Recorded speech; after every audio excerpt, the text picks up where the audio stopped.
Ladies, let me tell you something. 23 years of marriage can crumble in the time it takes to read a single text message. I'm Linda Martinez, and I'm 47 years old. 3 weeks ago, I thought I had the perfect life here in Phoenix, Arizona. A loving husband, financial security we'd built together, and a future I could count on. Then, Robert sent me a message that changed everything. Have any of you ever felt the world just stop? Like everything you believed in suddenly became a lie?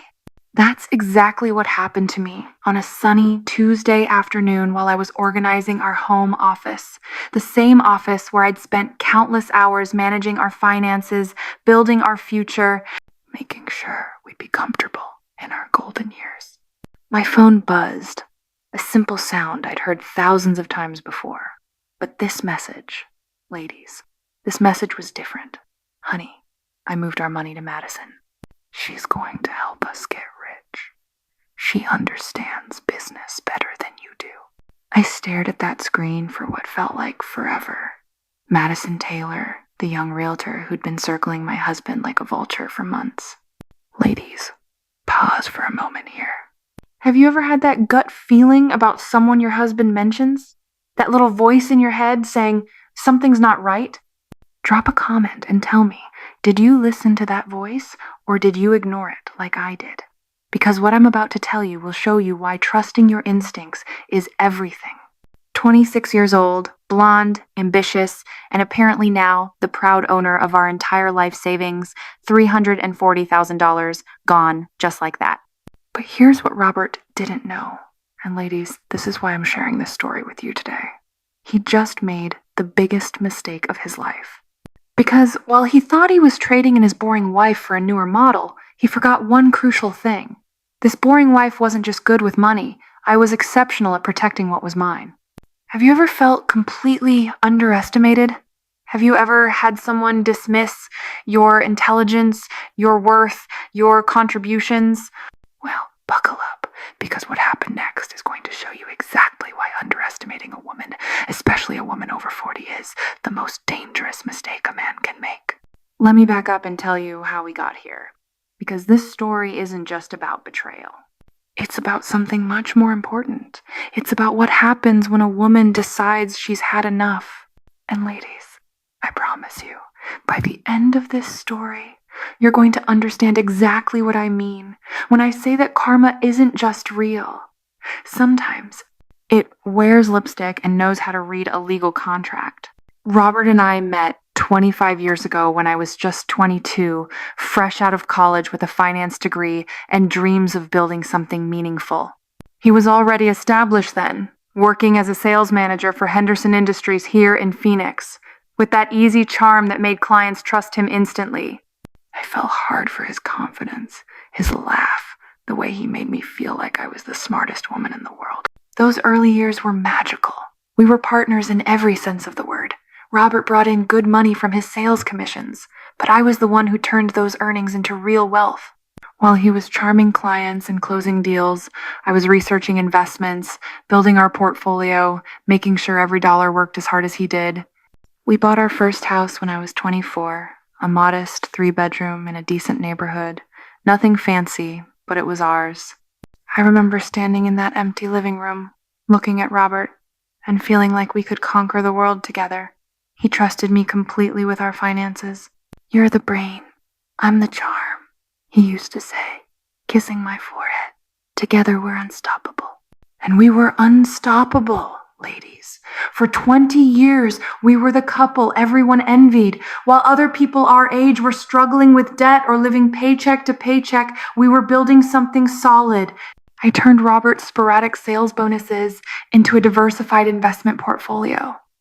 I created an emergency fund that could carry us through 6 months of expenses. I researched every major purchase, negotiated every contract, and made sure we were always moving forward financially. By our 15th anniversary, we owned our home outright, a beautiful 4-bedroom house in Scottsdale worth $450,000. Our retirement accounts were on track to give us a comfortable life well into our 80s. We had that emergency fund I mentioned, plus what I privately called our dream fund, money earmarked for the lake house we planned to buy when Robert retired. Robert used to brag about me at dinner parties. My wife's a financial genius. He'd tell anyone who'd listen, his arm around my waist, pride clear in his voice. I just make the money. She makes it grow. Those words made me feel valued, essential, loved. I thought we were building our future together. But something changed about 18 months ago. It started small, little comments about my conservative approach to investing. Suggestions that maybe we should think bigger or take some real risks. At first, I thought he was just feeling restless after 2 decades of steady growth, middle-age crisis, maybe. I tried to explain risk management, the importance of steady growth over speculation, but I could see his eyes glazing over during these conversations. Then Madison Taylor entered our lives. She was everything I wasn't, or at least everything I wasn't anymore. Young, flashy, with perfectly styled hair and a social media presence full of luxury properties and motivational quotes about thinking big and living your best life. She sold condos for Pinnacle Realty, and apparently she'd convinced herself, and eventually my husband, that she was the next big thing in Arizona real estate. They met at a company networking event. Robert came home that night unusually energetic, talking about this amazing young realtor who'd shared some incredible insights about the Phoenix market. At the time, I was happy to see him excited about something. I even encouraged him to maintain the professional connection. Ladies, have you ever been so trusting, so secure in your relationship, that you actually encouraged your husband to spend time with the woman who would eventually destroy your marriage? That's exactly what I did. Because after 23 years together, after building a life and a future and a partnership, I never imagined Robert would throw it all away for someone young enough to be our daughter. The changes started slowly. Robert began coming home with stories about Madison's latest real estate victories, a condo she'd flipped for a $15,000 profit, a commercial property she'd helped a client buy that doubled in value. Each story felt like an indirect criticism of my careful, steady approach to building wealth. Madison says we're sitting on dead money, he told me one evening, looking at our quarterly investment statements. She thinks we could be making so much more if we weren't so conservative. Conservative. The way he said that word, ladies, like it was something shameful, like 20 years of careful financial planning that had made us wealthy was somehow a character flaw. Like the woman who'd turned his sales commissions into real security was holding him back from his true potential. I tried to explain the difference between speculation and investment. I showed him historical data about market volatility, the importance of diversification, the basic principles that had made us financially secure. But Robert wasn't interested in data anymore. He was interested in Madison's stories about quick profits and big risks paying off. The late nights at the office started around the same time. Big client meeting, he'd say. But when he came home, he smelled like perfume instead of conference rooms. Weekend company events that never seemed to include spouses. Phone calls he'd take in the garage, speaking in low, intimate tones that had nothing to do with sales metrics or quarterly targets. I know what you're thinking, ladies. You're wondering why I didn't confront him earlier, why I didn't demand answers when the red flags were practically waving in my face. The truth is, I did notice. I did question.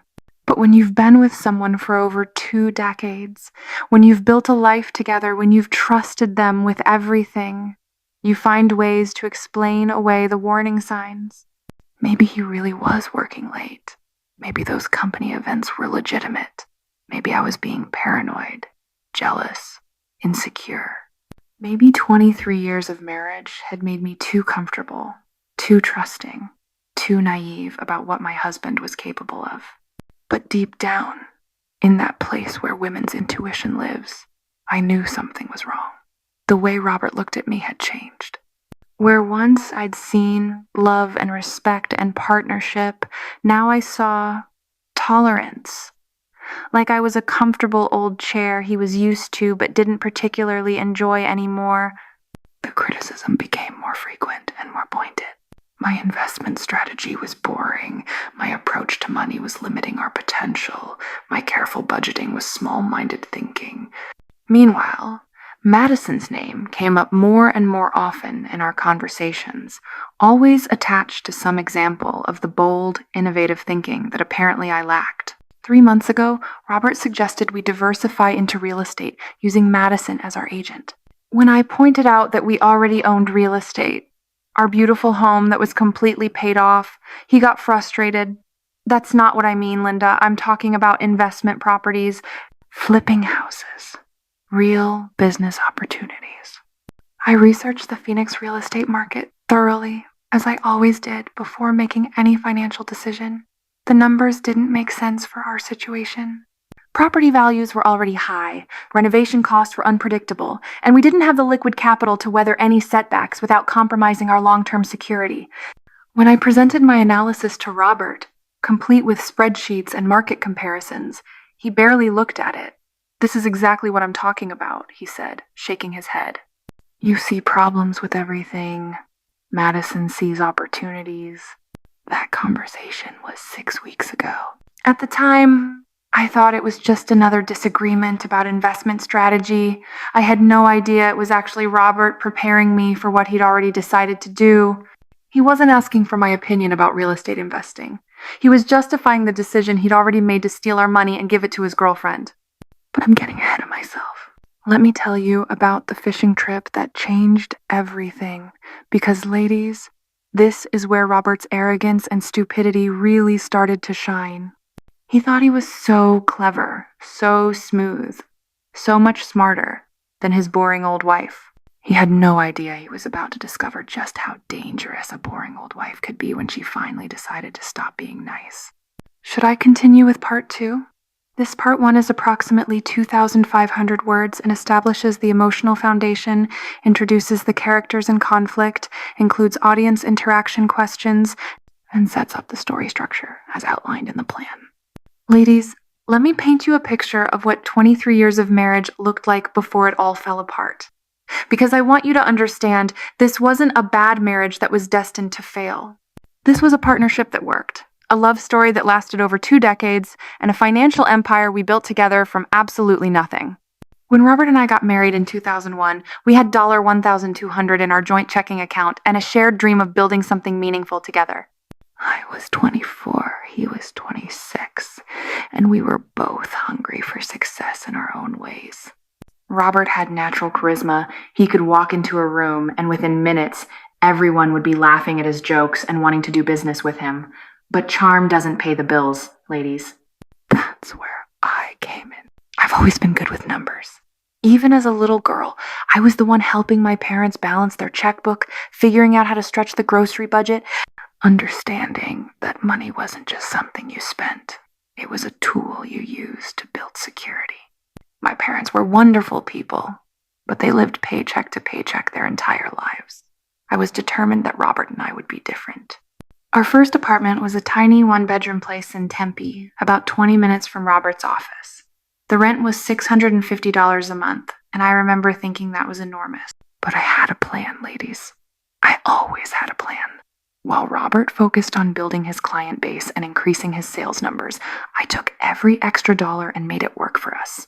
I started with the basics: a savings account that actually earned interest, a credit card we used strategically to build our credit score, a budget that accounted for every expense while still allowing us to enjoy life. When Robert got his first big commission check minus $3,800 for selling a major industrial contract, he wanted to celebrate with a weekend in Las Vegas. Instead, I convinced him to put half of it toward our first investment, a mutual fund that would be the foundation of our retirement planning. Trust me, I told him that night, sitting at our tiny kitchen table with financial statements spread out between us. 30 years from now, you'll thank me for this. And he did trust me, completely. For 20 years, Robert never questioned my financial decisions because they consistently made us wealthier, more secure, and more comfortable. I turned his sales success into long-term prosperity in ways he never could have managed on his own. By year 5 of our marriage, we'd saved enough for a down payment on our first house. By year 10, we'd refinanced at a lower rate and were paying extra toward the principal every month. By year 15, we owned that house outright and had moved into the beautiful Scottsdale home where I thought we'd grow old together. But it wasn't just about the money, ladies. Those early years were genuinely happy. We were partners in every sense of the word.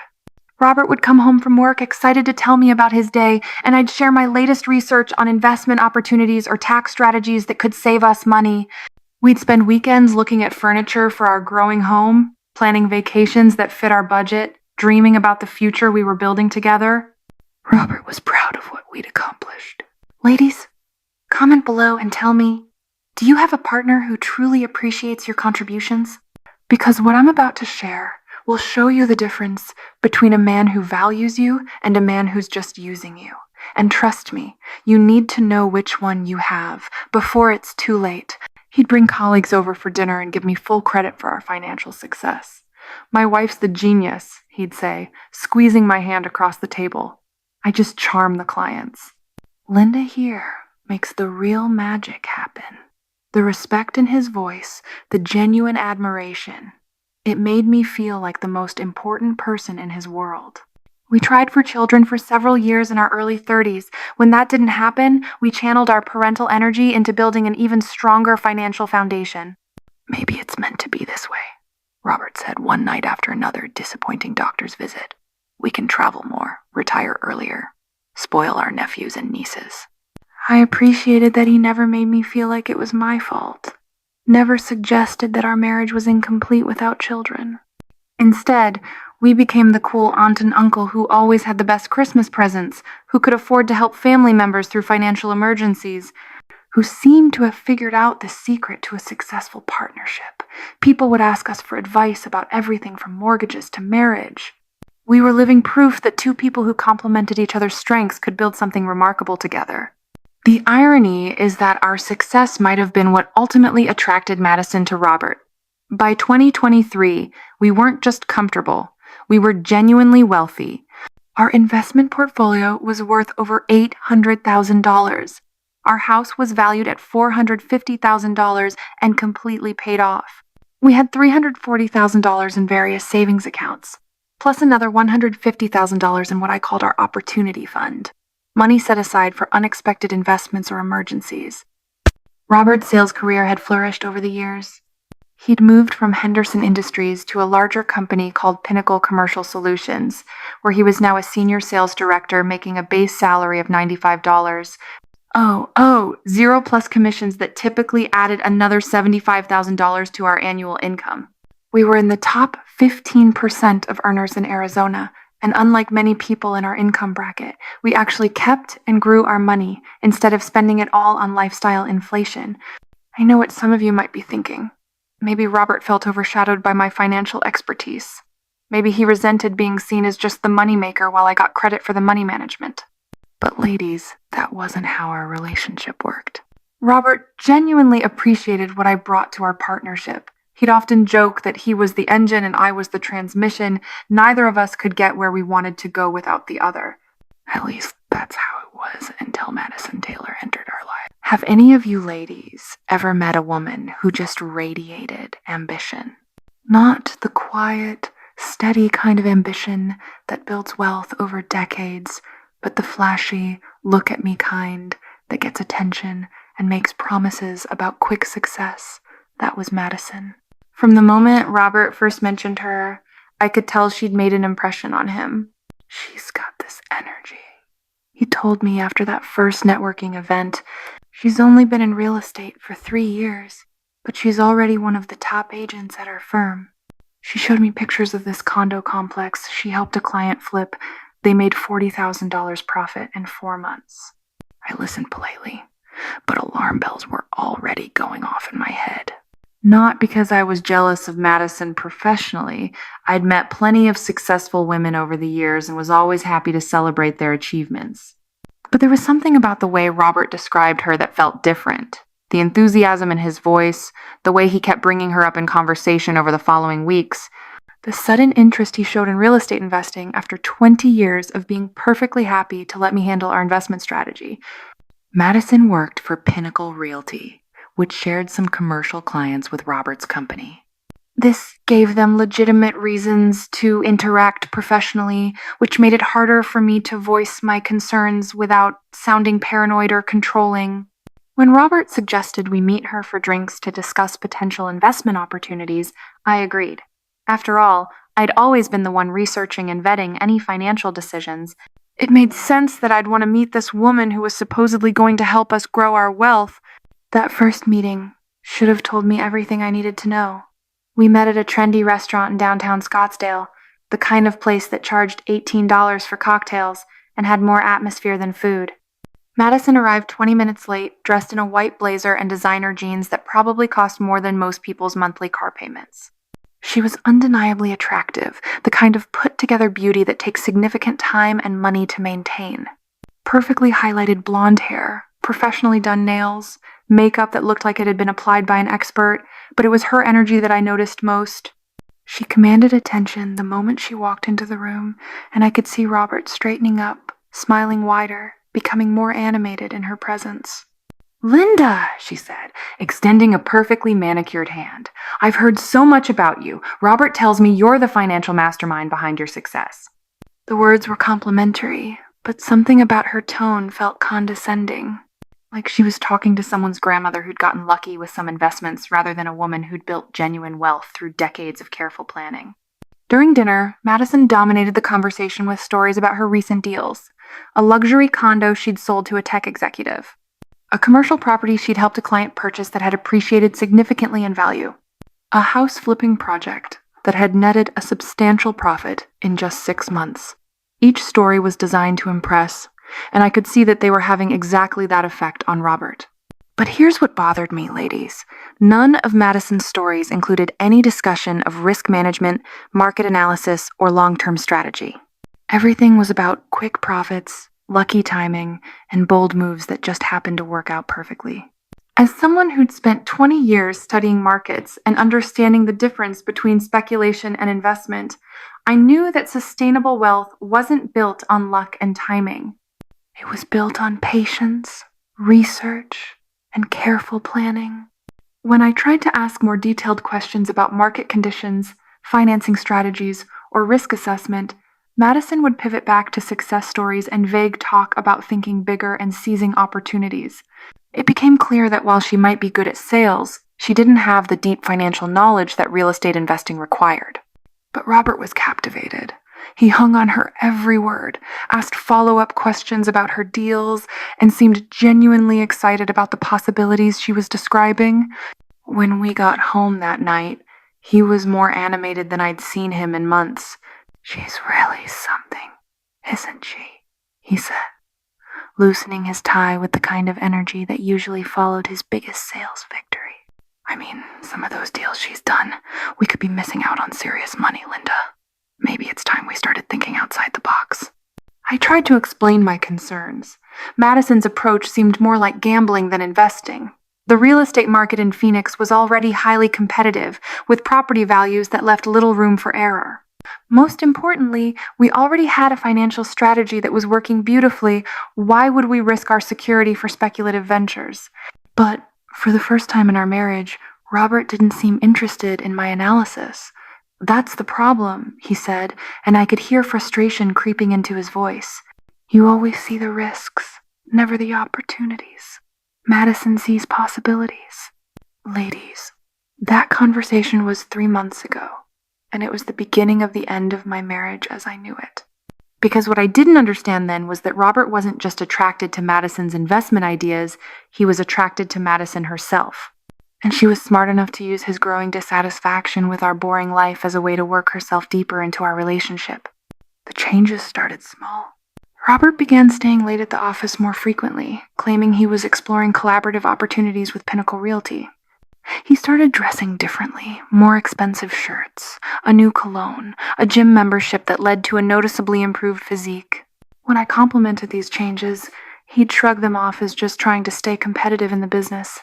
Our conversations about money became arguments. Every investment statement I showed him was met with comments about how we could be doing better. Every explanation I gave about market conditions or risk management was dismissed as overthinking or being too conservative. Madison's name came up more and more frequently, always attached to some example of the bold, innovative thinking that I supposedly lacked. The worst part was watching Robert lose respect for everything I'd accomplished. 20 years of turning his sales success into genuine wealth became just playing it safe. The financial security that had allowed him to take risks in his career became dead money sitting in boring accounts. The woman who'd been his trusted partner in building our life became an obstacle to his potential for greater success. 3 months of this slow erosion led to Robert's announcement 2 weeks ago that he wanted to diversify our investment strategy by putting some of our savings into real estate deals that Madison could facilitate. When I asked for specific details about these opportunities, he became evasive. When I requested documentation about the investments, he accused me of not trusting his judgment. "For 20 years, you've controlled every dollar we've earned," he said during our last real conversation about money. "Maybe it's time I had some say in our financial future." The accusation stung because it was so unfair. I'd never controlled our money. I'd managed it, grown it, protected it. Every major decision had been made together. Every investment strategy had been discussed and agreed upon. But somehow, Madison had convinced Robert that my careful stewardship of our wealth was actually financial oppression. That's when he started talking about the fishing trip. Robert had never been particularly interested in fishing. In 23 years of marriage, he'd maybe gone fishing a dozen times, usually as part of company retreats or client entertainment. So when he announced that he and some colleagues were planning a long weekend fishing trip to Lake Havasu, I was surprised but supportive. Maybe some time away with the guys would help him gain perspective on our situation. "It's just what I need," he said, already packing his bag on Thursday evening. "Some time to clear my head, think about our future, figure out what I really want." Looking back, ladies, I realized he was telling me the truth, just not the truth I thought I was hearing. He was going away to clear his head about our future. He was going to figure out what he really wanted. He just wasn't going fishing to do it. The fishing trip was supposed to last from Friday morning through Sunday evening. Robert left Thursday night, claiming he wanted to get an early start and meet his friends at the lake. He kissed me goodbye at the door, told me he loved me, and promised to bring back pictures of whatever fish they caught. 6 hours later, he was stealing our life savings and giving it to his girlfriend. But here's what Robert didn't know, ladies, and this is why I'm telling you this story. He thought he was dealing with a naive wife who would crumble under betrayal, cry for a few days, and then accept whatever scraps he was willing to offer me from his exciting new life. He had no idea that his boring, conservative, overthinking wife had been preparing for this possibility for months. Because while Robert was busy being dazzled by Madison's stories and losing respect for everything I'd built, I was doing what I always did, planning ahead, thinking strategically, and making sure I was protected no matter what happened. Robert was about to discover that the biggest mistake you can make is underestimating a woman who's been quietly preparing for war. This completes part 2 at approximately 3,500 words. Should I continue with part 3? Friday morning started like any other day, ladies. I made my coffee, checked the news, and settled into my home office to review our investment portfolios, something I did every Friday morning without fail. It was my way of staying on top of our financial picture, making sure everything was performing as expected, and planning for any adjustments we might need to make. I had no idea I was about to discover that my entire world had been destroyed while I slept. Robert had texted me around 6 a.m. with a cheerful, "Good morning, beautiful, already on the lake. Cell service is terrible here, so don't worry if you don't hear from me much this weekend. Love you." I'd smiled at the message, happy that he seemed to be enjoying his time away. Maybe this fishing trip would give him the perspective he needed to appreciate what we'd built together. Ladies, have you ever had one of those moments where you're going about your normal routine, completely oblivious to the fact that your life has already changed forever? That's exactly where I was as I logged into our bank accounts, expecting to see the same balances I'd checked just 2 days earlier. Our primary savings account, which had contained $127,000 on Wednesday, now showed a balance of $500. I stared at the screen for a full minute, my brain refusing to process what I was seeing. This had to be a mistake, a technical error. Maybe the bank's website was displaying incorrect information, or there was some kind of system glitch that was showing the wrong balance. With trembling fingers, I refreshed the page. The balance didn't change. $500. In an account that had held over $100,000 just 48 hours earlier. My hands were shaking as I navigated to our other accounts. Our money market account, which had contained $89,000, was completely empty. Our emergency fund, the account I'd spent 10 years building to protect us from exactly this kind of financial disaster, had been drained down to the minimum required balance of $250. One by one, I checked every account we shared. Our joint checking had been left alone, probably because Robert needed me to be able to pay our regular bills without raising immediate suspicion. But every savings account, every money market fund, every liquid asset we owned had been systematically emptied. $340,000 gone. Just like that. Ladies, I want you to try to imagine what that moment felt like. 23 years of careful saving, strategic investing, and disciplined financial planning wiped out in a single transaction that I'd had no knowledge of, no input on, and no control over. The security I'd spent decades building, destroyed by the person I'd trusted most in the world. I ran to the bathroom and threw up. Then I sat on our bathroom floor and cried for 20 minutes straight, deep, gut-wrenching sobs that seemed to come from the very core of my being. This wasn't just about the money, though $340,000 was certainly devastating to lose. This was about the betrayal, the lies, the complete disregard for everything I'd contributed to our marriage. But even in my devastation, my analytical mind was working. How had Robert accessed these accounts? We both had signing authority, but we'd agreed years ago that major financial decisions would be made together. More importantly, several of these accounts required dual authorization for large withdrawals, a protection I'd insisted on after hearing too many stories about financial fraud and elder abuse. When I was able to think clearly again, I went back to my computer and started tracing the transactions. What I discovered made my blood run cold. The transfers hadn't happened Friday morning while Robert was supposedly on his fishing trip. They'd been executed Thursday afternoon at 2:47 p.m., exactly 37 minutes after Robert had called to tell me he was leaving work early to get ready for the fishing trip. He'd stolen our money and then come home, packed his bags, kissed me goodnight, and looked me in the eye while lying about where he was going and what he'd already done. The level of premeditation was staggering. This wasn't a spur-of-the-moment decision made during a romantic weekend with his girlfriend. This was a calculated theft that he'd planned and executed while I was trusting enough to help him pack for what I thought was a fishing trip. But the most devastating detail came when I examined where the money had gone. I'd expected to see transfers to some kind of business account, maybe a real estate investment company or a property management firm.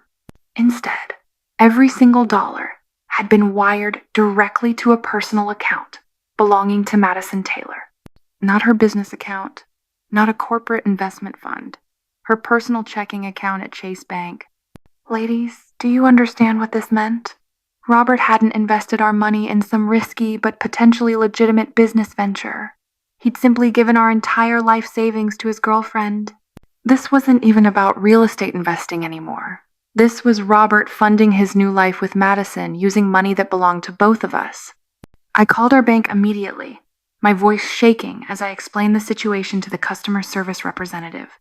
Surely there had to be some mistake, some way to reverse unauthorized transfers, some protection for wives whose husbands had stolen their life savings. The representative, a kind woman named Patricia, was sympathetic but clear about our options.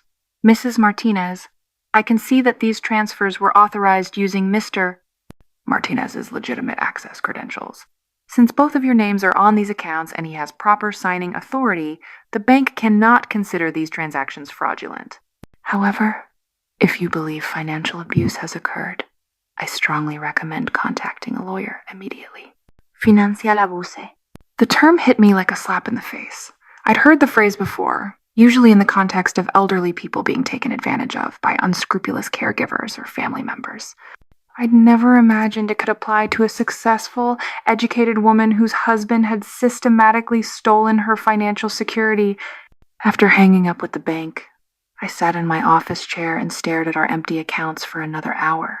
23 years of marriage, and this was how it ended, with Robert stealing everything we'd built together and running off with a woman young enough to be our daughter. But then something else hit me. If Robert had transferred this money on Thursday afternoon, and he was supposedly at Lake Havasu with no cell service, how had he sent me that cheerful text message Friday morning? More importantly, how was he going to maintain his fishing trip story when he'd clearly been elsewhere? I grabbed my laptop and started investigating. Robert's social media accounts told an interesting story. Thursday evening, he'd posted a photo of fishing gear laid out on a hotel bed with the caption, "Ready for an epic weekend at Lake Havasu, time to catch some monsters." The photo looked legitimate enough. Tackle box, fishing rods, cooler, the works. But Friday afternoon, there were no posts at all. If Robert really was having the amazing fishing experience he described in his text, wouldn't he be sharing photos? He loved documenting his achievements, especially when they involved activities that made him look rugged and masculine. It was Saturday morning when I found the proof I was looking for, and ladies, this is where Robert's arrogance really started to show. He'd posted a photo of himself holding a large fish with the caption, "Lake Havasu is delivering." This beauty is going on the wall, but when I examined the photo more closely, something didn't look right. The background didn't match any of the Lake Havasu photos I could find online. The lighting was wrong for outdoor fishing. Most tellingly, I could see the corner of what looked like a restaurant table in the bottom edge of the photo. This wasn't a picture of Robert fishing at Lake Havasu. This was a picture of Robert holding a fish that had probably been purchased at a seafood market, staged to look like he'd caught it himself. But the real smoking gun came when I checked Madison's Instagram account. Ladies, this is where the younger generation's obsession with social media became my biggest asset. Madison had been documenting her entire weekend, and she'd been far less careful about maintaining Robert's fishing trip fiction. Friday evening, a photo of champagne glasses in what was clearly an upscale hotel room captioned, "Celebrating New Beginnings." The timestamp was 7:23 p.m., exactly when Robert had claimed to be sitting around a campfire with his fishing buddies. Saturday morning, a picture of room service breakfast for two, with the location tagged as the Phoenician Resort, Scottsdale, not Lake Havasu. Scottsdale, less than 30 minutes from our house. Saturday afternoon, the most damaging photo of all. Madison had posted a selfie of herself and Robert at what appeared to be a luxury spa, both of them in white robes with the caption, "Couples Massage Day." Sometimes you have to invest in relaxation. Robert's face was clearly visible, and he was smiling at the camera like he didn't have a care in the world. He wasn't fishing. He'd never been fishing. While I was sitting in our home office, devastated by the discovery that our life savings had been stolen, Robert was getting a couple's massage with his girlfriend at one of the most expensive resorts in Arizona. The betrayal was so complete, so calculated, so utterly without regard for my feelings or our marriage that I couldn't process it all at once. This wasn't just infidelity. This wasn't just theft. This was a systematic destruction of everything we'd built together, carried out with a level of cruelty that took my breath away. I screenshot every single photo, saved them to a secure folder on my computer, and documented the timestamps and locations. Even in my emotional devastation, my analytical mind was working. If Robert thought he could steal our money and lie about it, he was about to discover that his boring, conservative wife was excellent at building cases. Saturday evening brought the text message that finally pushed me from devastation into fury. Having an amazing time. Caught 3 fish today and feeling so relaxed. This is exactly what I needed. Can't wait to tell you all about it. The audacity was breathtaking. While I was discovering the extent of his theft and deception, Robert was sending me cheerful updates about his fake fishing trip. While I was calculating how we were going to survive financially, he was getting spa treatments with the woman he'd given our money to. But it was the follow-up message that arrived an hour later that truly revealed the depth of his contempt for me and our marriage. Been thinking a lot this weekend about our future. Madison was right. We need to start taking some real risks if we want to build serious wealth. Hope you're ready to think bigger when I get home. Madison was right. Not I've been thinking or I've realized. Madison was right. Even while lying to me about his whereabouts and his theft of our money, Robert was crediting his girlfriend with the wisdom that was supposedly going to improve our life. Ladies, have any of you ever reached a moment where grief transforms into something much more powerful? Where the pain of betrayal crystallizes into a cold, calculating determination to protect yourself and seek justice? That's exactly what happened to me Saturday night as I sat in our beautiful home, the home we'd worked together to buy and pay off, reading text messages from my husband about how his girlfriend was going to teach us to think bigger. I walked through our house that night, looking at everything we'd accumulated over 23 years of marriage, the furniture we'd chosen together, the artwork we'd collected from our travels, the kitchen where I'd cooked thousands of meals for a man who'd just stolen my financial security, the bedroom where we'd shared our dreams and planned our future, a future that Robert was now planning to share with someone else. By Sunday morning, the grief had hardened into something much more dangerous. Robert thought he was dealing with a naive wife who would accept whatever explanation he offered and be grateful for whatever crumbs of financial security he was willing to leave me. He had no idea that his boring, conservative, overthinking wife had been quietly preparing for exactly this scenario. 6 months earlier, after listening to one too many stories about women who'd been financially destroyed by cheating husbands, I'd done something that Robert had mocked as paranoid and unnecessary. I'd consulted with Sarah Chen, one of the most aggressive divorce attorneys in Arizona, not because I suspected Robert of anything specific, but because I believed in being prepared for every possible scenario. It's like insurance, I'd told Robert when he'd laughed about the consultation fee. You hope you'll never need it, but you'll be grateful it's there if you do. Robert had shaken his head and called it a waste of money. Planning our divorce already, he'd joked. Should I be worried? Today, that consultation was about to become the best investment I'd ever made. I'd kept Sarah's business card in my filing cabinet, tucked behind our tax documents where Robert would never think to look. As I pulled it out Sunday morning, I remembered her exact words from our initial meeting. The key to surviving financial infidelity is moving faster than the cheating spouse expects. Most betrayed partners waste crucial time trying to understand why it happened or hoping for reconciliation. The smart ones protect themselves first and process emotions later. My phone call to Sarah was brief and to the point. This is Linda Martinez. We met 6 months ago for a consultation. My husband just stole our life savings and gave it to his girlfriend. I want to go nuclear. Her response was immediate and reassuring. I remember you, Linda. How much money are we talking about? $340,000 in liquid savings, plus whatever else he might be planning to steal from our other accounts. The transfers happened Thursday afternoon. He's currently at the Phoenician Resort with his girlfriend, pretending to be on a fishing trip at Lake Havasu. Perfect. We'll have restraining orders on all remaining accounts by Monday morning. Can you be in my office in 2 hours? Ladies, as I hung up that phone, I felt something I hadn't experienced in days: hope. Robert thought his fishing weekend marked the beginning of his exciting new life with Madison. What he didn't realize was that it was about to become the biggest mistake he'd ever made. Because while he was getting couples massages and planning his future with stolen money, his boring wife was preparing to show him exactly why underestimating a woman's intelligence is the most dangerous gamble a man can make. The fishing trip was almost over, but Robert's real problems were just beginning. This completes part 3 at approximately 3,500 words.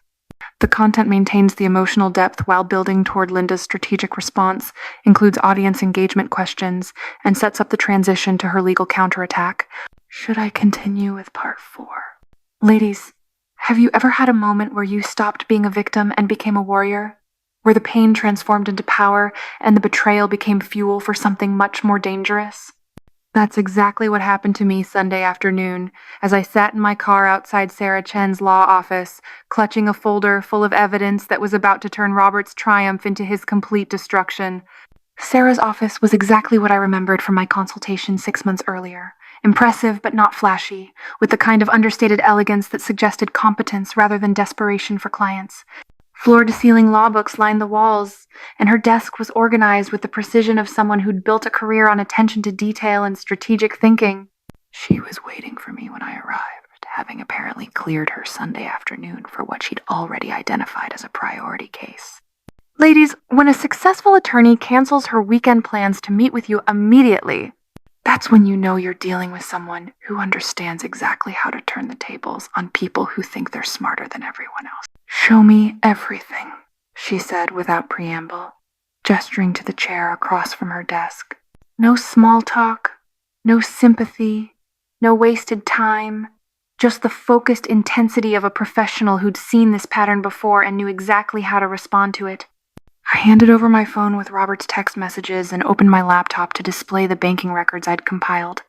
Then I showed her the social media evidence, Robert's fake fishing photos, Madison's Instagram post proving they'd been together at the Phoenician, the timestamps that made his entire alibi impossible to maintain. Sarah's expression remained neutral as she reviewed everything, but I caught the slight tightening around her eyes that suggested she'd seen this type of betrayal before and was already calculating how to make the perpetrators pay for their arrogance. Your husband made several critical mistakes, she said after reviewing everything, pulling out a legal pad and beginning to write notes with the speed of someone dictating strategy to herself. First, he documented his intent in writing. These text messages show clear evidence of financial abuse and potentially fraudulent misrepresentation of assets. She paused to show me specific phrases in Robert's messages that would be particularly damaging in court. Madison was right, thinking bigger, taking real risks, all evidence that this wasn't a legitimate business investment, but rather Robert prioritizing his girlfriend's opinions over his legal obligations to our marriage. Second, Sarah continued, he transferred marital funds to a third party without your consent, which violates Arizona's community property laws and the dual authorization agreements you signed years ago. And third, he's currently out of state, which gives us a window to act before he can make any additional moves or destroy evidence. Ladies, I want you to understand something important here. 6 months earlier, when I'd insisted that Robert and I both signed documents giving each other protection against major financial decisions made without mutual consent, he'd joked that I was being paranoid, planning for me to run off with the secretary. He'd laughed, signing the papers without really reading them. Today, that paranoia was about to save my financial life and destroy his. Sarah outlined our strategy with the precision of a general planning a military campaign. Monday morning, I'll file for emergency relief to freeze all remaining joint accounts. We'll also request a temporary restraining order, preventing him from accessing any marital assets until a court can review the situation. The fact that he transferred money to his girlfriend's personal account rather than a legitimate business entity works strongly in our favor. But it was her next words that made me sit up straighter. Because suddenly I understood that this wasn't just about protecting what was left of our money, this was about making Robert and Madison pay consequences they'd never imagined possible. More importantly, Sarah said, her smile sharp and professional, we're going to subpoena every financial record related to this so-called real estate venture. If Madison Taylor accepted marital funds under false pretenses, if this isn't actually a legitimate business investment, she could be facing civil liability for receiving stolen property. The implications hit me immediately. You mean she could be legally responsible for returning the money? Potentially, yes. And if we can prove she knew the funds were taken without your consent, the penalties become much more severe. Sarah leaned back in her chair, and I could see the satisfaction of someone who'd just identified a strategy that would catch the opposition completely off guard. I've seen this pattern before, she continued. Younger women who get involved with married men often don't understand that they're making themselves vulnerable to legal action when they accept money that isn't rightfully theirs. They think they're just the beneficiaries of a generous boyfriend's investment decisions. They don't realize they could be considered accomplices to financial fraud. Ladies, can you imagine the look on Madison's face when she discovered that accepting my stolen money made her legally liable for returning it with interest? The woman who'd convinced my husband that she was so much smarter and more business savvy than his boring old wife was about to learn that there's a big difference between being ambitious and being legally intelligent. Sarah continued outlining our strategy, explaining how we'd document every aspect of Robert's deception and build a case that would not only protect my remaining assets, but potentially recover what he'd already stolen. The comprehensive approach was exactly what I'd hoped for: aggressive, thorough, and designed to catch Robert completely off guard. "There's one more thing," Sarah added, and I could hear the anticipation in her voice. "Your husband's fishing trip alibi actually works in our favor. If he's been posting about his weekend on social media while simultaneously claiming he's in the mountains with no cell service, we can use that to demonstrate a pattern of deception." Modern betrayals leave digital footprints that earlier generations couldn't have imagined. She was right, of course. Robert and Madison had been so focused on enjoying their stolen weekend that they documented their own lies. Every Instagram post, every fake fishing photo, every timestamp that contradicted his supposed location, it was all evidence that would prove he'd been systematically lying to me while stealing our money. But Sarah wasn't finished. "We're also going to investigate the business relationship between Robert's company and Madison's real estate firm. If he's been using company resources to facilitate personal relationships, or if there's been any misuse of his position to benefit Madison professionally, that opens up additional legal avenues." I thought about all those late nights Robert had claimed to be working, all the business meetings that had coincidentally involved Madison's real estate deals. If he'd been using his position at Pinnacle Commercial Solutions to help his girlfriend's career while lying to me about working late, that was another layer of deception that could have professional consequences beyond our personal situation. As we wrapped up our 2-hour strategy session, Sarah gave me a timeline that made my heart race with anticipation. Monday morning, we hit them with everything at once: emergency motions to freeze accounts, temporary restraining orders, subpoenas for financial records, and a civil lawsuit against Madison for return of the stolen funds. By the time Robert realizes what's happening, his financial options will be completely locked down. "What about Madison?" I asked. Because honestly, ladies, I wanted to know that the woman who'd helped destroy my marriage would face real consequences for her actions. "Madison Taylor is about to discover that there's a significant difference between being ambitious and being smart," Sarah replied. She accepted $340,000 in stolen marital funds and helped facilitate financial fraud. Whether she realized it or not, she's made herself legally vulnerable in ways that could affect her real estate license, her professional reputation, and her personal finances for years to come. The thought of Madison, with her perfectly highlighted hair and her Instagram posts about thinking bigger, having to explain to a judge why she'd accepted stolen money from a married man, was almost enough to make me smile. Almost. As I left Sarah's office that Sunday evening, I felt something I hadn't experienced in days: control. For the first time since discovering Robert's betrayal, I wasn't just reacting to what had been done to me. I was actively shaping what would happen next. And ladies, let me tell you, there's no feeling quite like moving from defense to offense when someone has underestimated your intelligence and your resolve.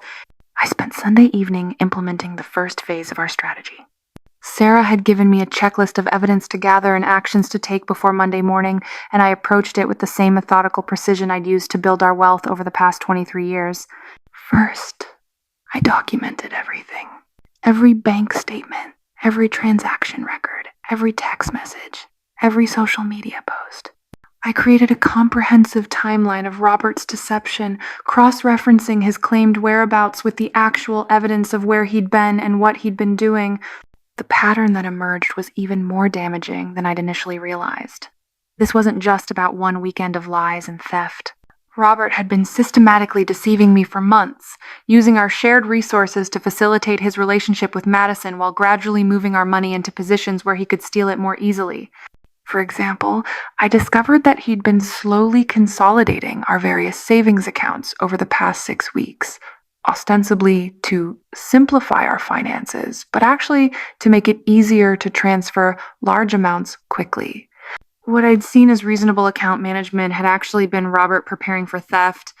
I also found evidence of expenditures I hadn't noticed before. Expensive dinners charged to our credit card that he'd claimed were business meetings. Hotel charges that he'd said were for out-of-town client visits, even a jewelry purchase that he'd told me was a watch repair but was actually a $3,200 necklace that I'd never seen. Ladies, this is why I'm telling you this story. It's not just about one dramatic betrayal. It's about recognizing the patterns of deception that lead up to these betrayals. Robert hadn't suddenly decided to steal our money and run off with his girlfriend. He'd been planning this for months, systematically positioning our finances and his alibis to make the theft possible. But here's what he'd failed to consider. I'd been managing our money for 23 years. I knew every account, every investment, every financial protection we had in place. While Robert had been planning his theft, I'd been unknowingly preparing to defend against it. The dual authorization requirements I'd insisted on for large withdrawals, the documentation I'd maintained of every financial decision, the legal consultation I'd had 6 months earlier, just in case. Even the separate credit monitoring I'd set up in my own name. All of it was about to become the foundation of Robert's complete financial destruction. Monday morning couldn't come fast enough. I'd spent the weekend moving between fury and heartbreak, but now I felt something else entirely. The cold satisfaction of having superior information and a better strategy than my opponents. At 6 a.m. Monday morning, I was sitting in my car outside Sarah's office with a coffee and a folder full of evidence that would turn Robert's triumph into his downfall. My phone buzzed with a text from him. "Good morning, beautiful. Last day of fishing, then heading home. Can't wait to see you and tell you about this amazing weekend." I smiled as I typed my response. Can't wait to hear every detail. I'm sure it will be fascinating. Within hours, Robert would discover that his boring, conservative wife had been far busier during his fishing weekend than he could have possibly imagined. Sarah's Monday morning blitz was a masterpiece of legal precision and strategic timing. She'd clearly spent her Sunday evening preparing, because by 7:30 a.m., she had a team of paralegals and junior attorneys ready to execute a coordinated attack that would hit Robert and Madison from multiple directions simultaneously. By 9 a.m., she'd filed emergency motions with the family court requesting immediate freeze orders on all our remaining joint accounts. The motion included detailed documentation of Robert's unauthorized transfers and his pattern of deception, supported by the social media evidence that proved he'd been lying about his whereabouts.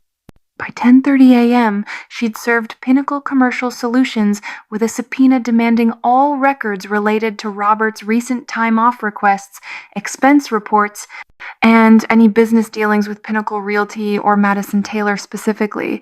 If Robert had been using company resources to facilitate his personal relationship, we were going to find out. By noon, she'd filed for a temporary restraining order preventing any further transfers of marital assets, with specific language that would make it impossible for Robert to move money, sell property, or make any major financial decisions without court approval. But the real devastation came at 2 p.m. when Sarah served Madison Taylor with a civil lawsuit demanding the immediate return of the $340,000 plus interest attorney fees and punitive damages for her role in facilitating financial fraud. Your husband's girlfriend just learned that accepting stolen marital funds makes her legally liable for restitution, Sarah informed me during our afternoon phone call. Her real estate venture is about to become very expensive. I've also filed a complaint with the Arizona Department of Real Estate questioning whether her actions violated professional ethics standards. Ladies, can you imagine receiving legal papers at your office in front of your colleagues informing you that you're being sued for accepting stolen money? Can you picture trying to explain to your real estate broker why you're suddenly the defendant in a financial fraud case? Madison was about to discover that being the other woman came with legal risks she'd never considered. The speed and comprehensiveness of Sarah's actions caught everyone off guard. Robert was still at the Phoenician, blissfully unaware that his financial world was collapsing back home. Madison was scrambling to find a lawyer to explain how she'd suddenly become liable for $340,000 plus damages. And I was discovering that revenge, when served efficiently and legally, was infinitely more satisfying than revenge served hot. But the most satisfying moment came at 3:15 p.m. when I received a phone call that proved just how thoroughly Robert's lies were unraveling. Mrs. Martinez? This is Bradley Morrison. I work with Robert at Pinnacle Commercial Solutions. Bradley was one of Robert's supposed fishing companions, and his voice carried a note of confusion that immediately told me everything I needed to know. I'm really confused, he continued. Some lawyer's office called our HR department asking about a fishing trip this weekend, but Robert told us weeks ago that he had to cancel because of a family emergency. We went to Lake Havasu without him. Is everything okay? Everything was perfect, Bradley. Absolutely perfect. By 5 p.m. Monday, Robert's carefully constructed weekend of lies had been completely demolished. His financial access had been frozen. His girlfriend was facing a lawsuit that could destroy her career, and his own company was investigating whether he'd violated ethics policies by lying about his whereabouts while potentially misusing company resources. All of this happened while Robert was still at his luxury resort, completely unaware that his boring, conservative wife had just executed the most comprehensive financial counterattack in Arizona family court history. The fishing trip was almost over, but for Robert and Madison, the real consequences were just beginning. This completes part 4 at approximately 3,500 words. The content shows Linda's transformation from victim to strategic warrior, details the comprehensive legal strategy, and builds anticipation for the confrontation. Should I continue with part 5? Ladies, Tuesday morning brought the first real cracks in Robert's composure, and I have to tell you, watching a cheating husband slowly realize that his master plan is falling apart is better than any soap opera you've ever seen on television. The call came at 11:47 a.m. I was in my kitchen, calmly making lunch and reviewing the legal documents Sarah had filed on my behalf when my phone rang with Robert's contact information. For the first time in 4 days, I was genuinely looking forward to hearing his voice. Linda? His voice carried an edge of panic that he was trying desperately to hide. I'm having some trouble with our bank accounts. I tried to get cash for gas on the drive home, and my card was declined. Then I called the bank, and they're saying something about account restrictions. I let the silence stretch for a moment, savoring the delicious irony of Robert calling me for help with a financial problem he'd created by stealing our money. When I finally responded, my voice was perfectly calm and genuinely concerned. That's so strange, honey. I haven't touched anything. Maybe you should call them back? You know how paranoid banks have become about unusual activity lately? Unusual activity? His voice pitched higher, and I could practically hear his mind racing. What kind of unusual activity? Oh, I don't know, I said, examining my fingernails with the kind of casual indifference that I knew would drive him crazy. Maybe large transfers, or out-of-state transactions, or anything that doesn't match normal spending patterns. You know how these computer systems work? They flag anything that looks suspicious. The pause that followed was so long I wondered if the call had dropped. When Robert finally spoke again, his voice was tight, with barely controlled anxiety. Linda, did you do something with our accounts? Me? I let genuine surprise color my voice. Robert, you know I never make major financial decisions without discussing them with you first. That's what partners do, isn't it? They communicate about money. They make decisions together. They respect each other's contributions to their shared financial security. Each word was carefully chosen to remind him of exactly what he'd violated, and I could hear him processing the implications. For the first time since Thursday afternoon, Robert was beginning to understand that his actions might have consequences he hadn't anticipated. Look, I need to get home, he said, and now the panic was clearly audible. We need to talk about this. There might be some misunderstandings about some financial decisions I made. Misunderstandings? I kept my voice light and curious. What kind of misunderstandings? I'll explain everything when I get home. Just don't do anything else with the accounts until we can talk, okay? Of course not, darling. I would never make a major financial decision without your input. By the way, I added with perfect innocence, how was the fishing? Did you get good cell service up in the mountains? Your text messages came through so clearly, Much better reception than I would have expected for such a remote location.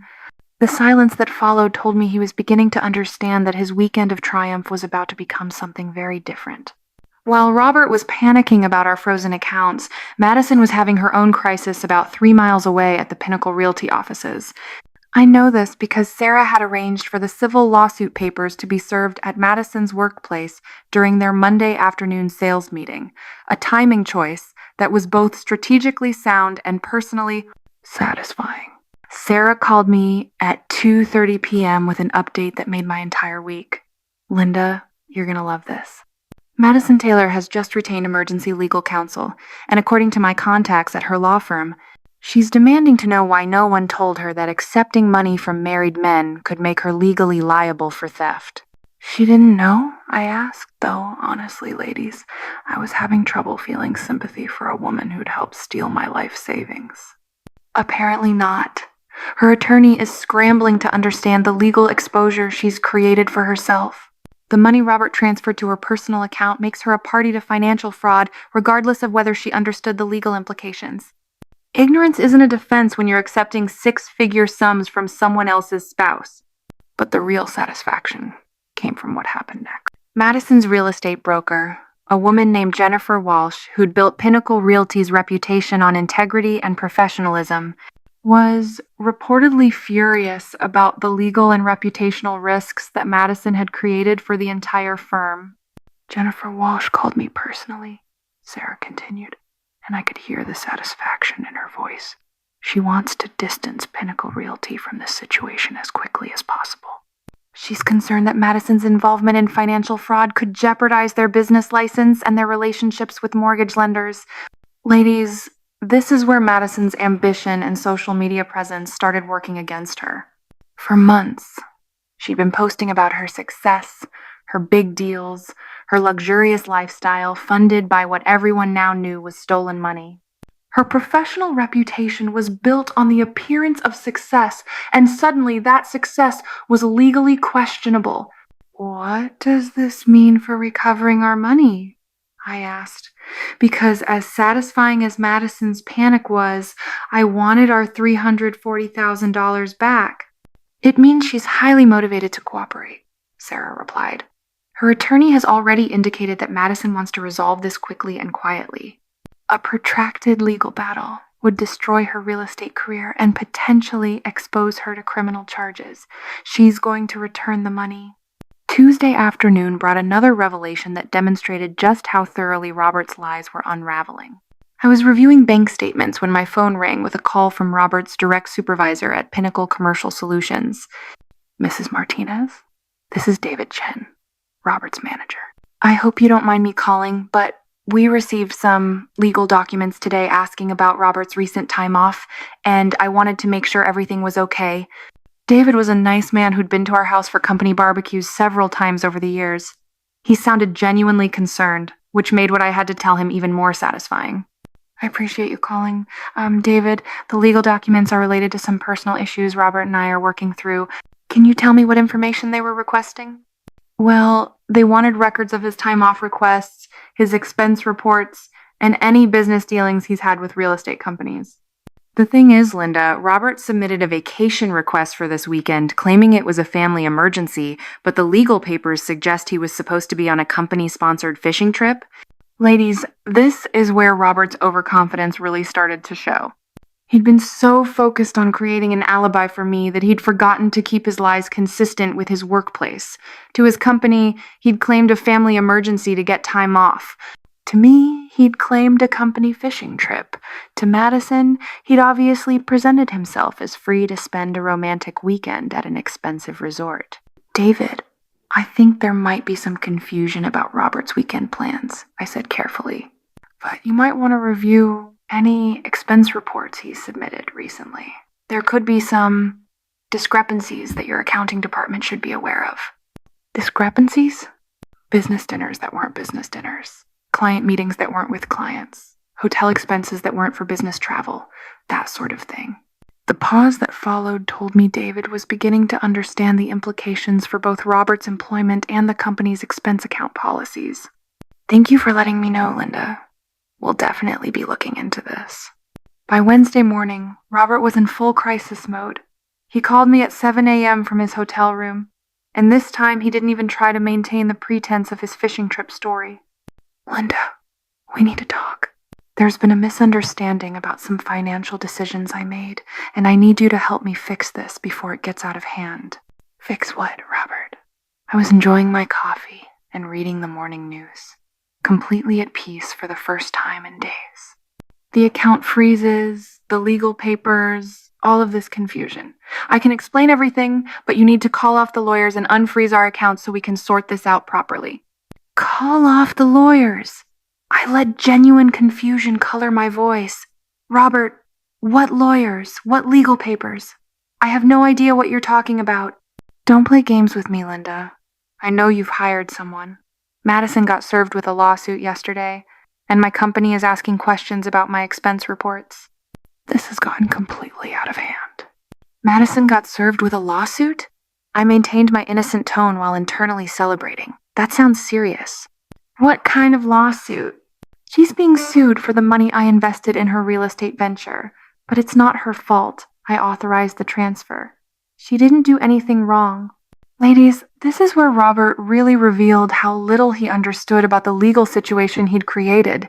He thought this was just about unauthorized transfers that could be fixed with an explanation and an apology. He had no idea that financial fraud, theft of marital assets, and lying to employers about whereabouts were serious legal matters with consequences that couldn't be undone with charm and excuses. Robert, I said gently, if Madison received legal papers, she should probably talk to a lawyer. These things can be complicated, and I wouldn't want her to accidentally make things worse by not understanding her legal position. She has a lawyer. That's not the point. The point is that you need to stop this before it destroys everything we've built together. Destroys everything we've built together? I let that sink in for a moment. Robert, honey, I think you might have that backwards. The silence that followed was the sound of a man finally beginning to understand that his actions had consequences he hadn't anticipated.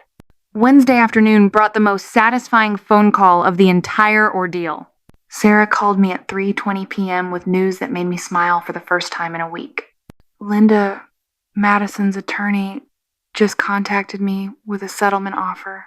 She wants to return the full $340,000 immediately, plus $15,000 to cover our legal fees and your costs. In exchange, she's asking that we agree not to file criminal charges or complaints with the Real Estate Licensing Board.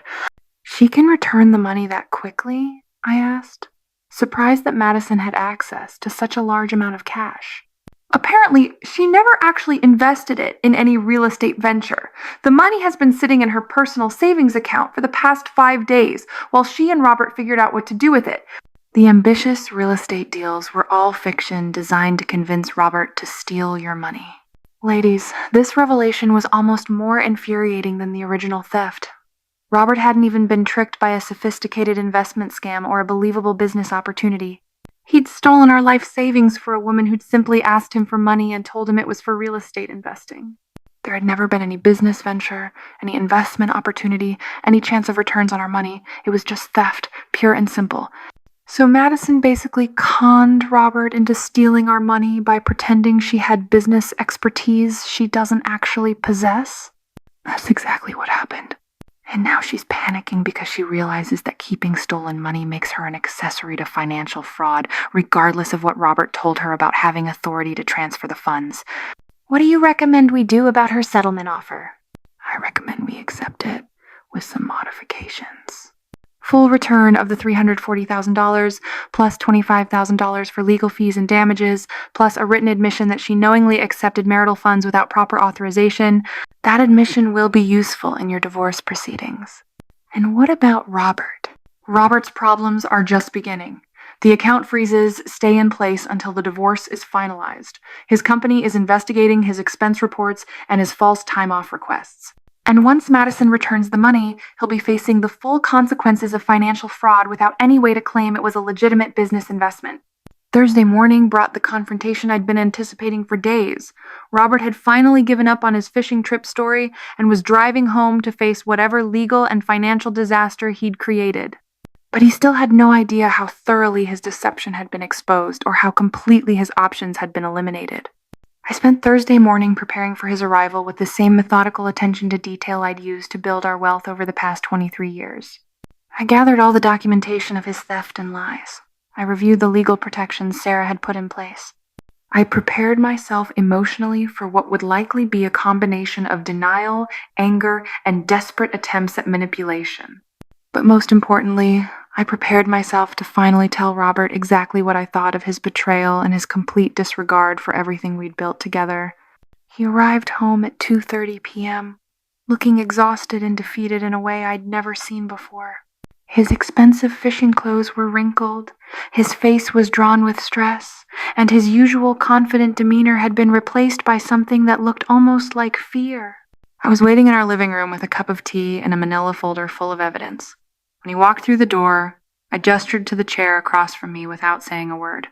"Linda, we need to talk," he said, dropping his overnight bag by the door with a kind of heavy finality that suggested he knew this conversation wasn't going to go the way he'd hoped.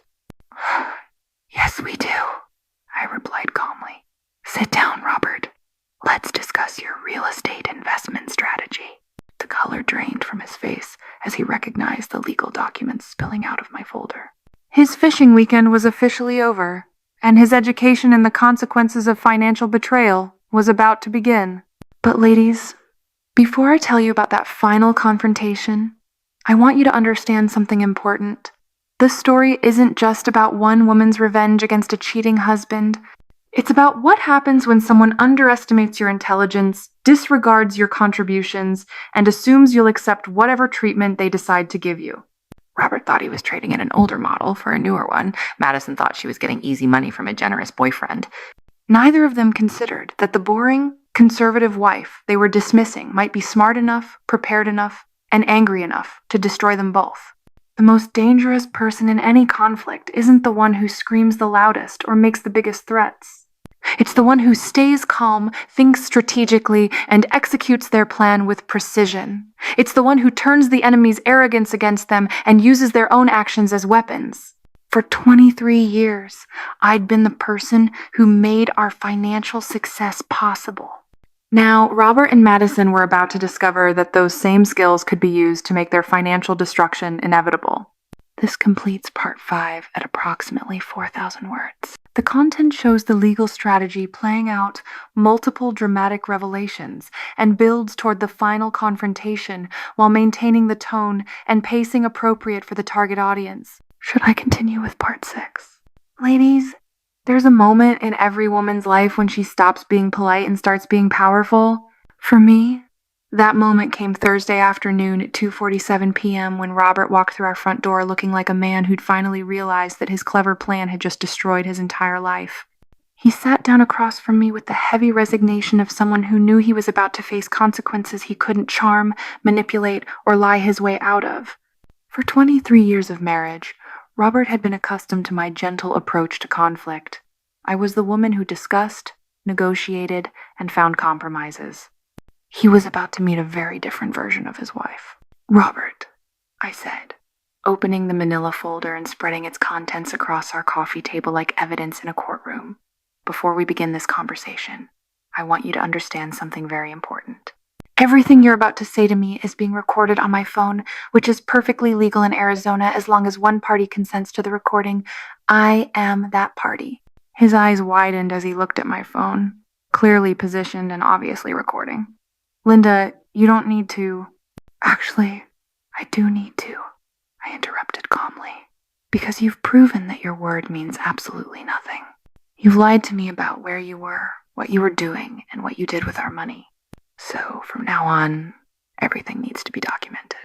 I picked up the first set of documents, the bank statements showing our emptied accounts. Let's start with the basics. On Thursday afternoon at 2:47 p.m., while I was at home trustingly helping you pack for what I thought was a fishing trip, you transferred $340, zero of our marital assets to Madison Taylor's personal checking account. Would you like to explain that decision? Robert ran his hands through his hair, a gesture I'd seen thousands of times over our marriage, but never in a context quite like this. Linda, I can explain. Madison had this amazing opportunity. Stop! I held up my hand. Before you say another word, you should know that Madison's attorney contacted my attorney yesterday. The amazing opportunity never existed. There was no real estate venture, no investment opportunity, no business plan. You stole our money and gave it to your girlfriend because she asked you to. The silence that followed was the sound of a man's excuses crumbling before he could even voice them. Robert stared at me as if seeing me clearly for the first time in months. You hired an attorney, he asked, his voice barely above a whisper. 6 months ago, actually. Right around the time you started coming home smelling like someone else's perfume and criticizing everything I'd accomplished in our marriage. I pulled out another set of documents.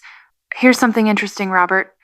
These are your text messages from the past week, including the ones you sent me while supposedly fishing at Lake Havasu. I began reading from my phone. Madison was right. We need to start taking some real risks. She understands business better than you do. This is our chance to actually make serious money instead of hiding it in boring accounts. I looked up at him. Would you like to explain to me how you were getting cell service to send these detailed messages while fishing in a remote mountain location? Robert's face had gone pale, but he still tried to maintain some version of his story. The cell service was better than expected. Really? I interrupted, pulling out printed copies of Madison's Instagram posts. Because here's a photo of you and Madison getting a couple's massage at the Phoenician Resort on Saturday afternoon. Same day, same time you claimed to be catching fish at Lake Havasu. Would you like to explain how you managed to be in 2 places at once? Ladies, I wish you could have seen his face at that moment. The realization that his lies hadn't just been discovered but meticulously documented, cross-referenced, and prepared for legal presentation. This wasn't going to be a conversation where he could rely on his charm and my willingness to believe him. This was going to be a reckoning. Linda, please. Let me explain everything. Madison and we weren't trying to hurt you. We just saw an opportunity to grow our wealth, and I thought... You thought what, Robert? That I was too stupid to notice $340,000 disappearing from our accounts? That I was too trusting to verify your alibi? That I was too weak to fight back when my husband stole my financial security? I could see him processing the tone of my voice, the steel in my words, the complete absence of the accommodating wife he'd taken for granted for so many years. I never thought you were stupid, he said quietly. No, I pulled out another document. Here's a text message you sent to Madison 3 weeks ago. Linda will never figure out what we're planning. She's too conservative to understand aggressive investment strategies. Does that sound like the respect you claim to have for my intelligence? Robert closed his eyes, and I could see him finally beginning to understand the scope of his exposure. Not just the financial theft, but the documented evidence of his contempt for me, his lies to his employer, his systematic deception over months of planning. How did you get my text messages with Madison? He asked. Your phone backs up to our shared iPad, Robert. The same iPad you took with you on your fishing trip to download hunting apps, remember? Every message you sent, every photo you shared, every lie you told, it was all automatically syncing to a device in our home office. The look of horror on his face would have been funny if it weren't so pathetic. 23 years of marriage, and he'd never bothered to understand the technology that connected our lives. Robert, I continued, let me explain your current situation, because I don't think you fully grasp it yet. All of our joint accounts are frozen by court order. You cannot access any marital assets without my consent or a judge's approval. Madison is returning the money she stole, plus $25,000 in damages, because her attorney explained that keeping stolen funds makes her an accessory to financial fraud. His head snapped up. She's returning the money? Every penny. Plus penalties, plus a written admission that she knowingly accepted marital funds without proper authorization. I leaned back in my chair, enjoying the growing panic in his eyes. Your company is also investigating your expense reports and your false time-off requests. Apparently, lying to your employer about family emergencies while actually spending company time facilitating personal relationships raises some serious questions about ethics violations. Linda, please. I know I made mistakes, But we can fix this. We can go to counseling. We can rebuild trust. Rebuild trust? I laughed, and it wasn't a pleasant sound. Robert, you didn't make mistakes. You made choices. You chose to steal our money. You chose to lie to my face. You chose to prioritize your girlfriend's opinions over your wife's contributions. You chose to plan this betrayal for months while I continued to trust you, support you, and build our financial security. I stood up and walked to our kitchen window, looking out at the neighborhood we'd worked together to afford, the life we'd built that he'd been willing to destroy for a woman half his age. Do you want to know what the worst part is, Robert? It's not even the money. We'll recover financially. I'm good with money, remember? It's not even the affair, though that certainly stings. It's the complete disrespect. The way you dismissed everything I'd accomplished, everything I'd contributed to our success. I turned back to face him. For months, you made me feel like my careful financial management was somehow holding you back. Like the woman who'd turned your sales commissions into genuine wealth was limiting your potential. You made me question my own judgment, my own worth, my own intelligence. Tears were streaming down Robert's face now, but I felt no sympathy. He'd cried when his father died. He'd cried when we thought we might not be able to have children. He'd cried when our dog passed away last year. Those had been legitimate tears for legitimate losses. These were tears of self-pity from a man who'd gambled everything and lost. I never meant to make you feel that way, he said. I was flattered by Madison's attention. She made me feel young again, successful, important. And I made you feel what, Robert? Old, unsuccessful, unimportant. I shook my head. I made you wealthy. I made you secure. I made you successful enough that a 26-year-old real estate agent saw you as worth targeting for your money. The brutal truth of that statement hit him visibly. Madison hadn't been attracted to Robert's charm or his personality or his masculine prowess. She'd been attracted to the financial security that I had built for him. What happens now? He asked, his voice breaking. Now, Robert, you face the consequences of your choices. I'm filing for divorce, obviously. Arizona is a community property state, which means I'm entitled to half of everything we've accumulated during our marriage. But here's the interesting part. You've already stolen half of our liquid assets and given them to another woman. I pulled out the final document from my folder, the divorce papers Sarah had prepared. According to Arizona law, when one spouse dissipates marital assets through infidelity or financial misconduct, the innocent spouse is entitled to compensation from the remaining marital estate. That means I get our house, our retirement accounts, and enough additional assets to compensate me for the money you stole. The house? Robert looked around our beautiful home as if seeing it for the first time. Linda, this house is my life. We built this together. No, Robert, I built this. You earned money, and I turned that money into the security that allowed us to buy this house and pay it off. And you threw it all away for a woman who never even invested a penny of our stolen money. Ladies, I want you to understand something important here. This wasn't just about punishing Robert, though I won't lie. There was certainly satisfaction in watching him realize the full scope of what his betrayal had cost him. This was about justice. This was about ensuring that actions have consequences and that people who steal from their families can't simply charm their way out of accountability. What about my job? Robert asked. If the company investigation finds problems with my expense reports, that's not my concern anymore, Robert. But since you're asking, I should probably mention that your friend Bradley called me. You know, Bradley from your supposed fishing trip. He was very confused about why lawyers were asking about a fishing trip he never went on. Robert buried his face in his hands. Oh God, they're going to fire me. Maybe. Or maybe they'll just require you to repay the personal expenses you charged to the company and put you on probation. Either way, that's a consequence of your choice to lie to your employer while stealing from your wife. I sat back down across from him, and for a moment, I almost felt sorry for the broken man sitting in our living room. Almost. Robert, I need you to understand something. For 23 years, I was the perfect wife.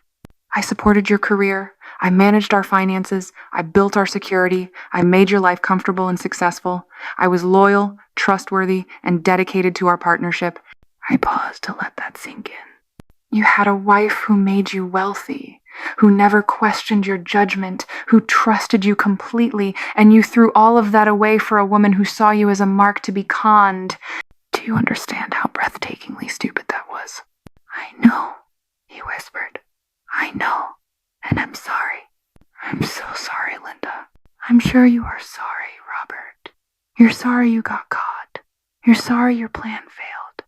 You're sorry you're facing consequences. But are you sorry for what you did to me? Are you sorry for making me question my worth? Are you sorry for stealing the security I spent decades building? He looked up at me with red, swollen eyes. Yes, I'm sorry for all of it. Is there any chance we could try to work this out? Ladies, this is the moment when every betrayed wife has to make a choice. Do you take back the man who showed you exactly how little he values you? Do you accept his apologies and try to rebuild something with someone who's proven they can't be trusted? Do you choose the familiar comfort of a damaged marriage over the uncertain challenge of starting over? For some women, the answer is yes. For some women, the history and the investment and the fear of being alone outweigh the betrayal and the disrespect. And I don't judge those women. Everyone has to make the choice that feels right for their situation. But for me, the answer was simple. No, Robert, there's no chance. You didn't just break our marriage vows. You broke me. You made me doubt everything I'd accomplished, everything I was worth, everything I'd contributed to our life together. That kind of damage doesn't heal with apologies and counseling sessions. I stood up and began gathering the documents from our coffee table. You're going to pack whatever personal items you need and find somewhere else to stay. Our attorney will contact your attorney about the divorce proceedings. The house, the remaining accounts, and most of our assets will be awarded to me as compensation for your financial misconduct. Where am I supposed to go? He asked. I honestly don't care, Robert. Maybe Madison has a couch you can sleep on, though I suspect she's not feeling very generous toward you right now. Maybe you can get a hotel room or stay with one of the friends you lied to about your fishing trip. That's your problem to solve. As Robert slowly climbed the stairs to pack his belongings, I realized something surprising. I felt free. For months, I'd been carrying the weight of a failing marriage without understanding why.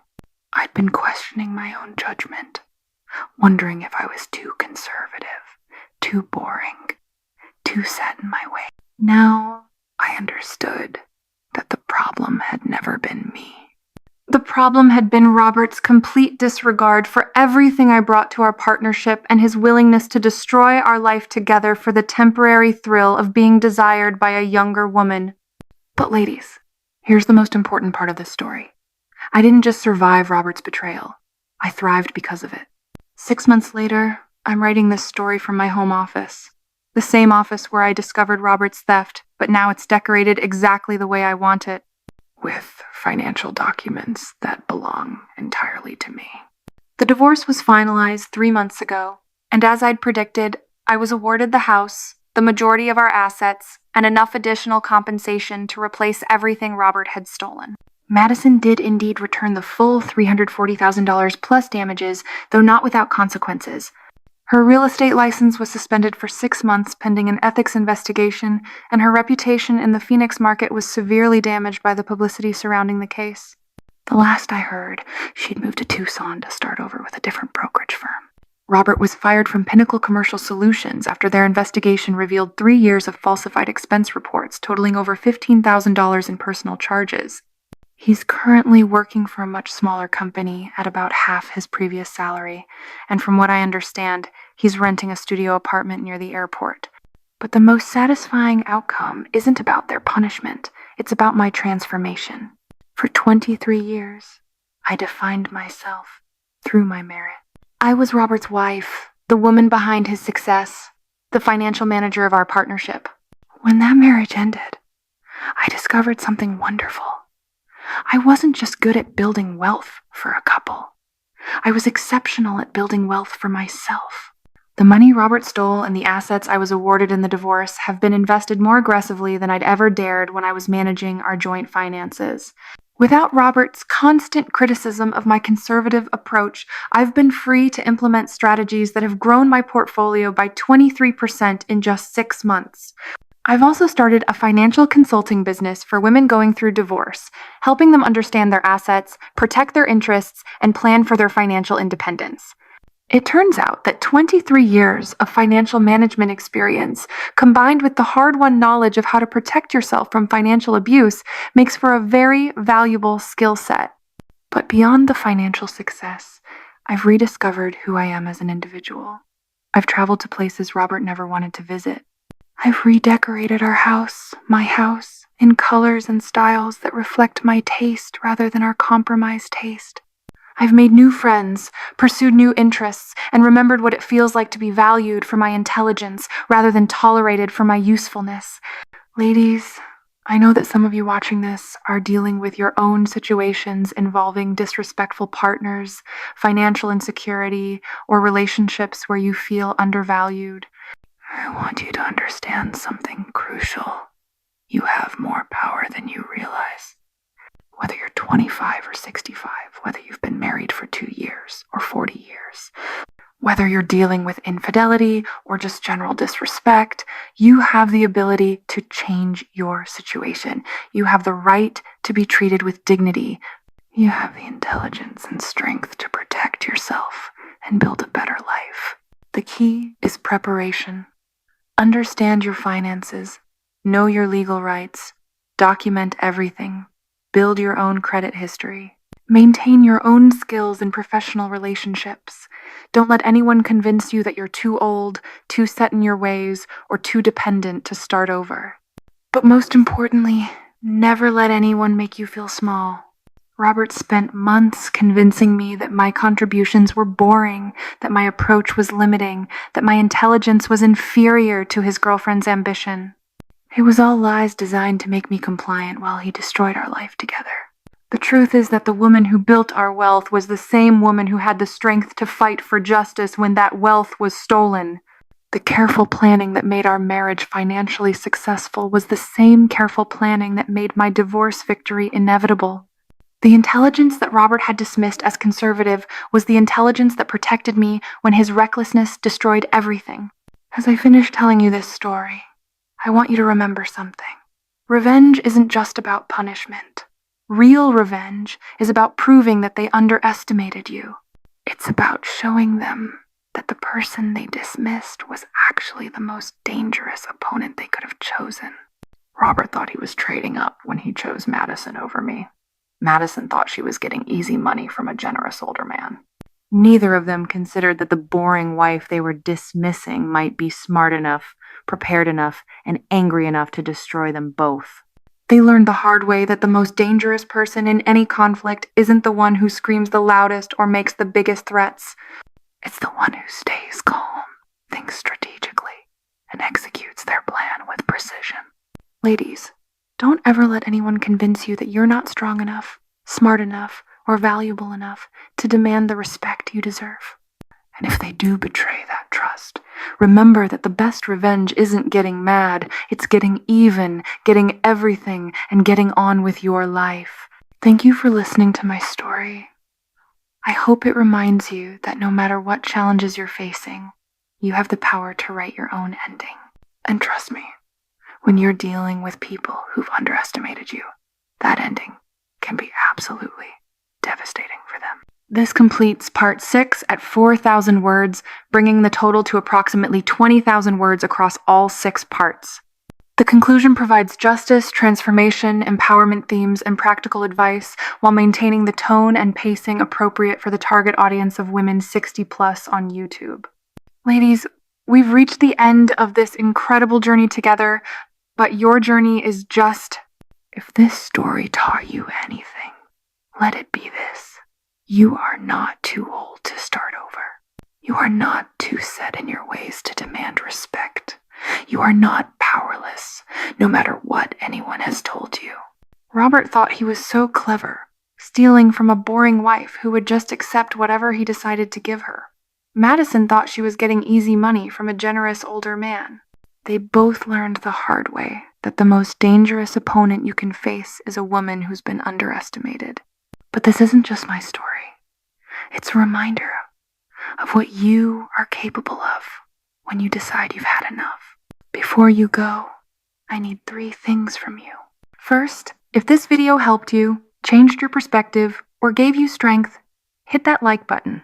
Those likes help other women find this story when they need it most. Second, subscribe to this channel and ring that notification bell. I share stories like this every week because there are too many women out there who need to know they're not alone and they're stronger than they think. And third, and this is the most important one, share this video. Share it with your daughters, your sisters, your friends, your coworkers. Share it with any woman who's ever been made to feel small, boring, or not enough, because knowledge is power, and power is protection. In the comments below, I want to hear from you. Tell me, asterisk, what's one thing this story taught you? Asterisk, have you ever had to stand up to someone who underestimated you? Asterisk, what advice would you give to a woman going through something similar? Your stories and support mean everything to me and to the other women watching this. Remember, ladies, the best revenge isn't getting mad, it's getting smart, getting everything you deserve, and getting on with your amazing life. Until next time, stay strong, stay smart, and never let anyone convince you that you're not powerful enough to write your own ending. I'll see you in the next video where I'll be sharing another story about women who refuse to be victims. Trust me, you won't want to miss it. Take care of yourselves, and remember,